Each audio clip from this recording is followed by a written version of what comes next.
I've been inspired and impressed by the story of John Manjiro since I was a kid. Today, I'm going to share with you his story.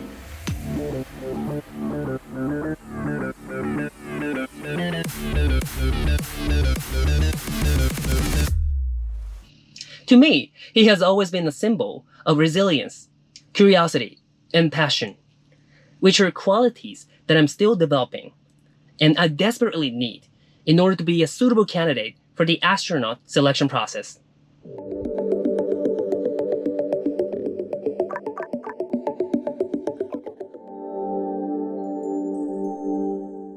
So John Manjiro was born and grew up in rural area in Japan, which is Kochi Prefecture. Kochi Prefecture is my hometown, so he's a legendary figure of my hometown. And he was born in a fisherman's family. So he was doing fishing when he was a kid.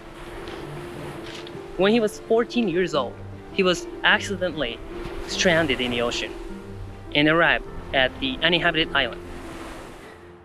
There he lived for about 143 days by eating birds and fishes without cooking. How can you imagine that somebody can live in the uninhabited island for about 143 days without cooking? A miracle occurred. An American whaling ship found him when he went ashore to find fresh water and turtles. Although he was miraculously rescued, the American ship was not able to return him back to Japan because of the country's isolation policy towards foreign countries. However, John Manjiro didn't give up. Rather, he asked the captain to become a member of the ship. The captain of the ship was so surprised and impressed by Manjiro's passion, curiosity, and resilience, and decided to take him back to the US. He then arrived in Fairhaven, Massachusetts.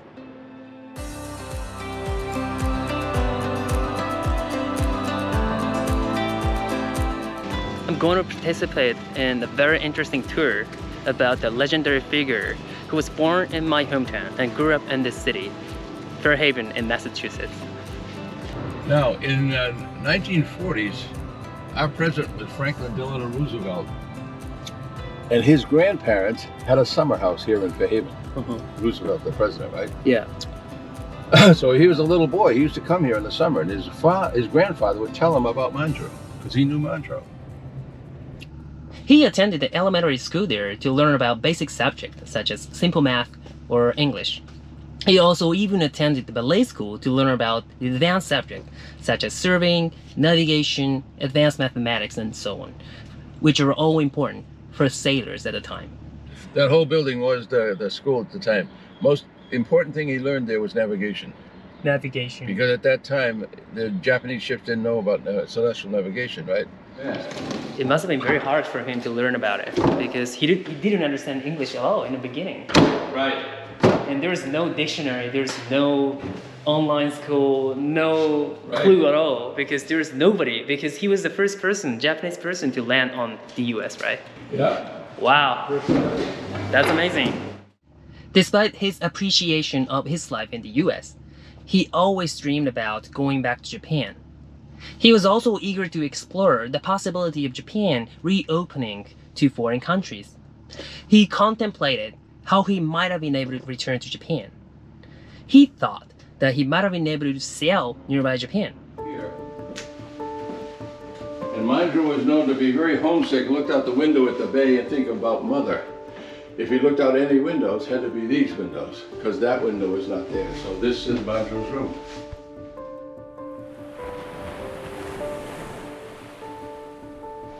So in here, we have a patchwork. So two of these panels are from Hiromi Tanaka. These two here, she made them in Japan.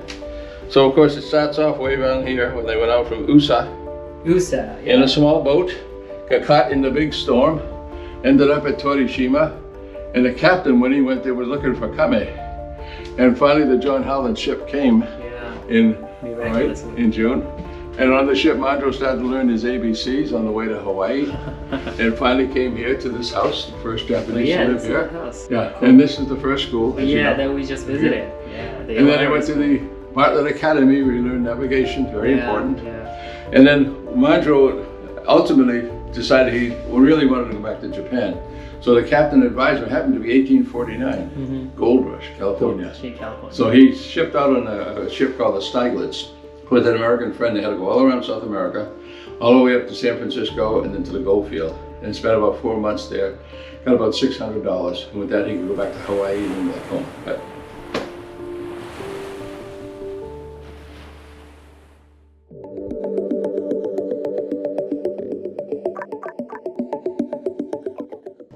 in the following years, Manjiro shared his knowledge of Western technology in several ways, such as becoming a professor of navigation or writing a book about his journey. he also brought back the first sewing machine to Japan. Sewing machine? Yeah. So he brought back the dictionary and sewing machine, right? Yeah. He's the first person to bring back the dictionary, Right. English dictionary to Japan. Yeah.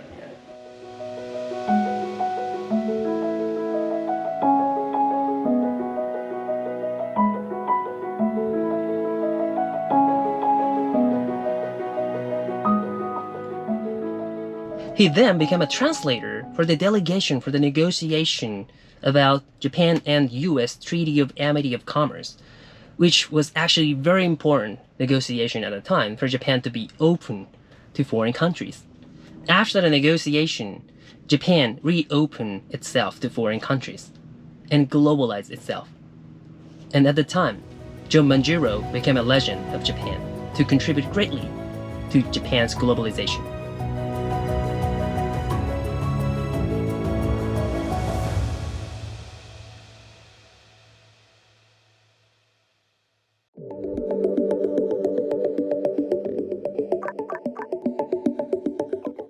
So in the beginning, he was just a fisherman, but in the end, he became a representative of Japan, who played an important role for the globalization of Japan.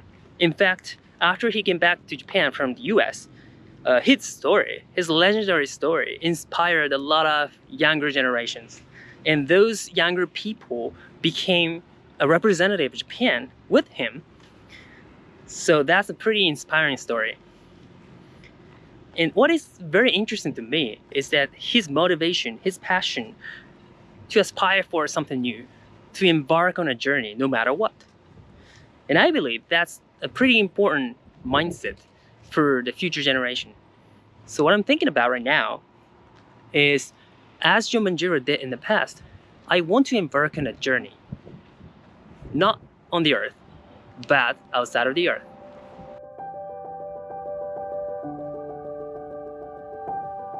I was struggling to find the right path, since the future is almost always uncertain to me.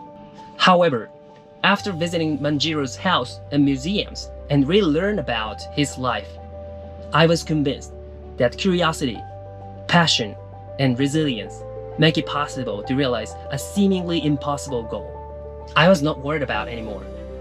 My thoughts have been very clear since then. I've been just focusing on what I'm really interested in, rather than what I'm expected to do. Then the astronaut selection came. I'm not even debating if I should apply.